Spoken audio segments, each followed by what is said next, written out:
Hello guys, hello. Here we are. Långholmen, Stockholm. Sorry, my voice is a little bit quite strange. I catch the cold, so my voice is a little bit weird. Musta po kayo? Yan, ikot-ikot tayo ngayon dito sa Långholmen.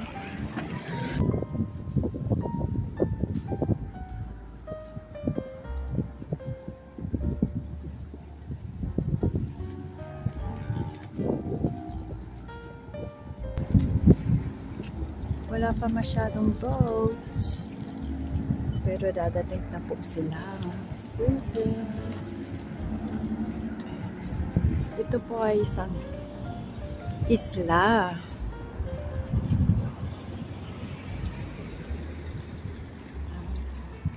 Ito tayo sa kabila.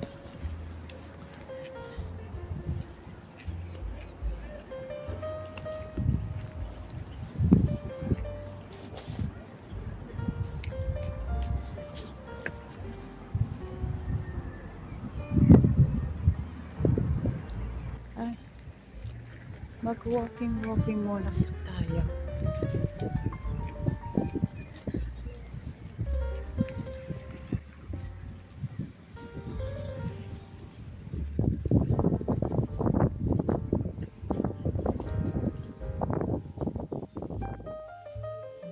Ako, isla po yan. Pahaba.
Långholmen.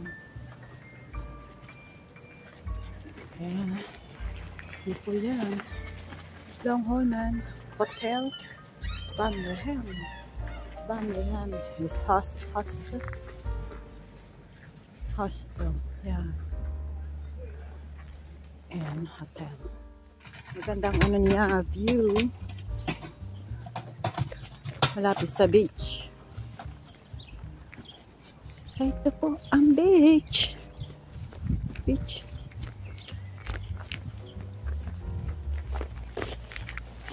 Ulit lang, pero okay na. Tignan natin.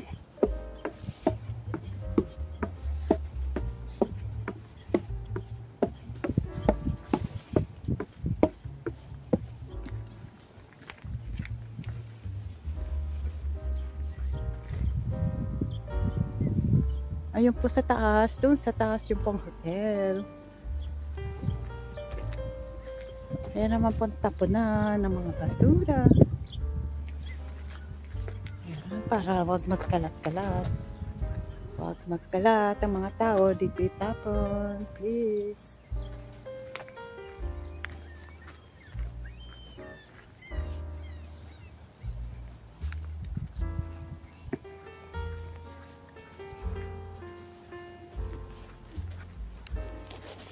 Ayan po ang maliit na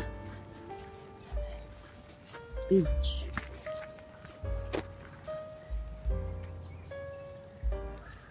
Popular po dito sa summer ang mga lalo mga family. Dito nila dinadala yung mga anak nila, lalo yung mga maliliit at makukulit. kasi hindi po masyadong ano yan. Nilalagyan po nila ng ano yan malapit na siguro sa before summer. Lalagyan nila ng ano, ng boundary para hindi mga bata ay hindi ano malunod-lunod, para alam. Yan. At mga siguro kung magandang weather sa weekend, puno po yun dito, overcrowded. Hindi ako dito napupunta. Meron akong spot doon malayo-layo pa, doon sa dulo. Doon ako napupunta. Kami yung doon pwede mag-picnic. Nakakita ko ang isang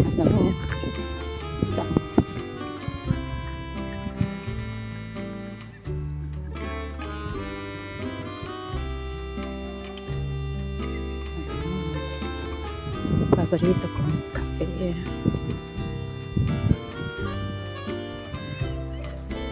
Hindi pa ata bukas sila. Siguro saan pa? Last week ng April.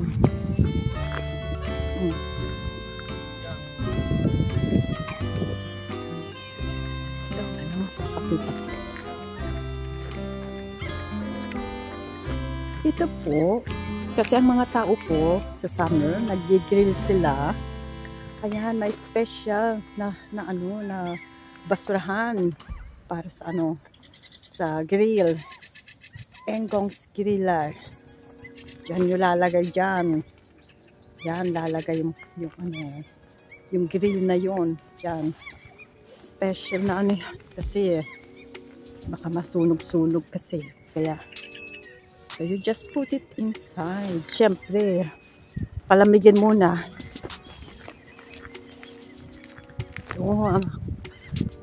Paborito kong kape dito sa Langhonan. Kaganda ganyan. Ngayon hindi pa masyadong maganda kasi wala pa pong wala pang bulaklak, wala pang mga tanim. Tingnan nyo po, after 2-3 weeks, babalik po tayo dito. Iba.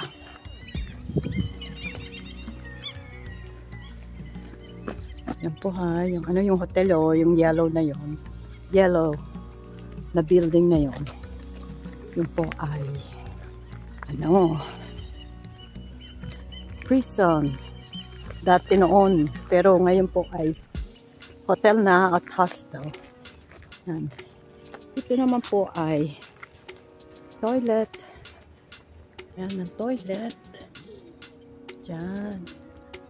Para maganda naman siya. May liguan din dito Saan na ba yun? Alam ko may liguan dito Basta yan ang toilet. Bongga, kaganda. Modern. Yan, dito tayo. Diyan ako palagi nagpupunta dito sa na to. Yung yellow na. Itong cafe na to. Diyan ako umuupo at nagbabadbat. Diyan ako tumatambay. Uminom ng kape. At nagsusulat-sulat or basa-basa. Ay, sorry. Sorry po kasi may nagkasipon po ako. I catch cold. Yan. Sige. Umikot na tayo. Umuwi na. Hindi na papagod. Pagod na po ako.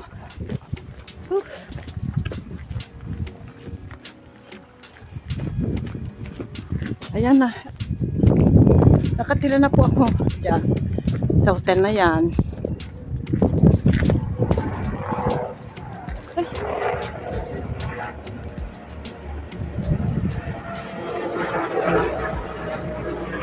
Dito.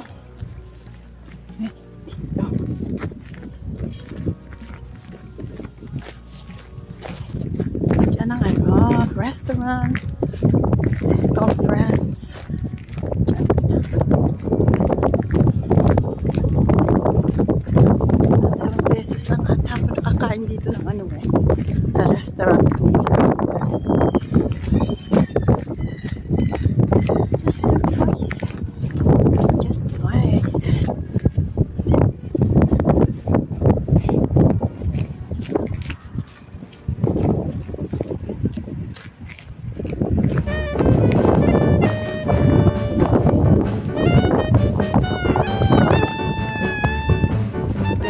buildings po yan.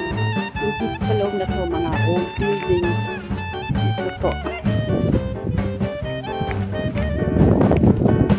Kasi, ito pong yellow na building na to, yung noon pa, noong araw, prison po yan.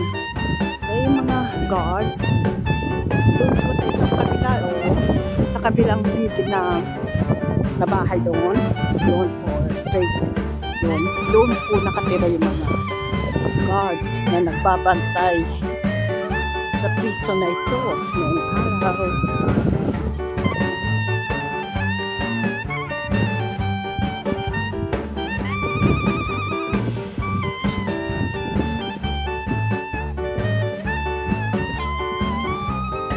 Pero ngayon po, hindi na yung prison.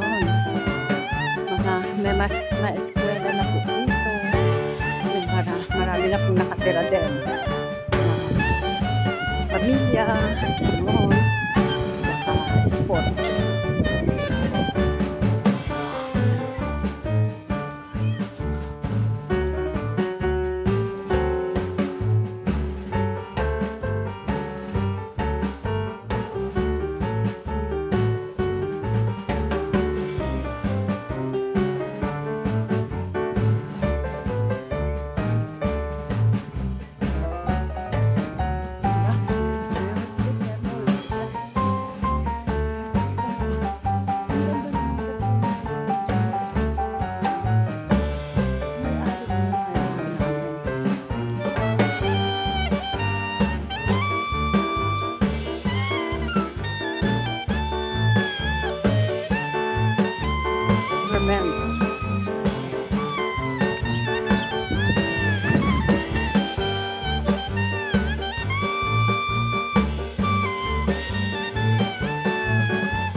Ganda po, no?